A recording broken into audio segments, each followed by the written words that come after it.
అప్పుడు 2 పేజీల డైలాగ్ ఇస్తే అది ఎస్వి రంగారావు కానివ్వండి, ఎన్టీ రామారావు కానివ్వండి, ఏఎన్ఆర్ గారు కానివ్వండి చెప్పేసేవాళ్ళు అలా. ఇప్పుడు 2 లైన్ల తెలుగు 2 లైన్లు ఉంటే ఎడిటింగ్లో చూసుకుందాం, డబ్బింగ్లో చూసుకుందాం, లిప్ చేసుకోండి అని కెమెరామెన్స్కి చెప్తున్నారు కదా. ఏమనిపిస్తుంది మీకు ఇది చూస్తుంటే?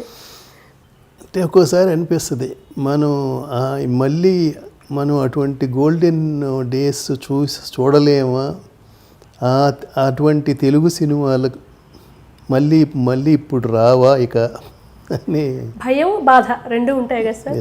ఇప్పుడు మాకే ఉంది, మీరు ఆ వైభవాన్ని చూసారు, మీ 2 కళ్ళు ఆ వైభవాన్ని చూసి వచ్చాయి ఇప్పుడు ఇక్కడికి. మీరు బాలకృష్ణ గారితో కూడా పనిచేశారు. ఆ డైలాగ్ డెలివరీ, ఆ ఉచ్చారణ అదంతా బాలేబాబులో మనం చూస్తుంటాం. ఆయనతో వర్క్ చేసినప్పుడు ఎలా అనిపిస్తుంది? ఎక్సలెంట్ అండి. అదే ఆయన కూడా అంతే. సినిమా అంటే మహాప్రేమ. అసలు ఆ తండ్రి గారిని పునికి పుచ్చుకున్న మనిషి. అట్లాగే జూనియర్ ఎన్టీఆర్ అండి. మేము రాఖీ అనే సినిమా ప్రొడ్యూస్ చేశాను కదండి. అతను చిన్న అల్లరి చిల్లరిగా ఉంటాడు. అతని ఏజ్కి వాళ్ళని ఆట పట్టిస్తా, వీళ్ళని ఆట పట్టిస్తా, అట్లా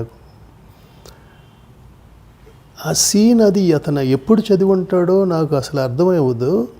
తారక్ షార్ట్ రెడీ అనగానే టక్ వచ్చేస్తాడండి. వచ్చేసి ఒక 2-3 పేజీల డైలాగులు సింగిల్ టేక్తో విత్ తెలుగు పర్ఫెక్ట్ డిక్షన్తో, ఆ ఎమోషన్తో, అతను గ్లిజరన్ లేకుండా మనకి అసలు ఇతనిలో ఎవరన్నా పూనాడా మనిషి, వాళ్ళ తాత వచ్చి పూన్నట్టుగానే ఉంటుంది ఆయన చూస్తుంటే. నాకు ఇతనికి ఏదో పూర్వజన్మ సుకృతం ఉంది అనిపిస్తుంది నాకు. అంత మీకు అతను అందులో ఇక్కడ చదువుకున్నది ఇక్కడ తెలుగు డిక్షను చాలామంది కంటే అసలు ఇంకా మళ్ళీ వాళ్ళని రామారావు గారే మరిపించేటట్టుగా ఉంటుంది. ఇంగ్లీష్ మీడియం చదువులు, చాలా చిన్న వయసు ఈ జనరేషన్, బట్ తెలుగు ఎక్కడ అట్లా అనిపించేది. ఏదో సంస్కృత నేపథ్యం నుంచి తెలుగుకి వచ్చిన వ్యక్తి అంత గొప్పగా ఉంటుంది ఆయన తెలుగు. భూతద్దం పెట్టి వెతికినా ఉచ్చారణ దోషం కనిపించదు. ఇప్పుడు అని కదా, ఆయన కెరీర్ స్టార్టింగ్ సినిమా నుంచి ఎన్టీఆర్ గారి డైలాగ్ డెలివరీ అలాగే ఉంటుంది. ఇప్పుడు తెలుగు భాష అభిమానులంతా కాస్త ఆ బాధ నుంచి తేరుకోవడానికి ఒకరు ఉన్నారంటే జూనియర్ ఎన్టీఆర్ గారు. నాకు చాలా ఆశ్చర్యం వేస్తుందండి ఆ అబ్బాయి విషయంలో. మెచ్యూరిటీ కూడా అలాగే ఉంటుందని విన్నాం. సెట్స్లో అంత అల్లరిగా ఉన్నా ఒక విషయాన్ని చూసే దృక్పథం, ఒక సమస్యని, అది ఎలా ఉంటుందండి? ఎన్టీఆర్ గారు మీరు చూసారు కదా, చిన్న వయసు కాకపోతే అయ్యండి. అదేనండి, ఇప్పుడు అదే అర్థం కాదు. అతని ఏజ్కి ఇంత సక్సెస్ని ఎలా మోయగలుగుతున్నాడు, ఇంతమందితో ఎలా డీల్ చేయగలుగుతున్నాడు. ఎందుకంటే తనకి ఒక గాడ్ ఫాదర్ అంటూ ఒక రైట్ ఎవరు లేరు, తనొక్కడే టోటల్గా.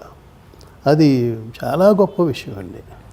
లియో ఎంటర్టైన్మెంట్ ఈ ఛానల్ని ప్లీజ్ సబ్స్క్రైబ్ చేయండి, షేర్ చేయండి, లైక్ చేయండి. Please subscribe to Leo entertainment. Please subscribe to Leo entertainment YouTube channel. Subscribe Leo entertainment channel. Leo entertainment, please subscribe this channel. Hi, నేను ఆనంద్ రంగానే. Please subscribe to Leo entertainment. ఇలాంటి interesting videos కోసం తప్పకుండా మా ఛానల్ని subscribe చేయండి.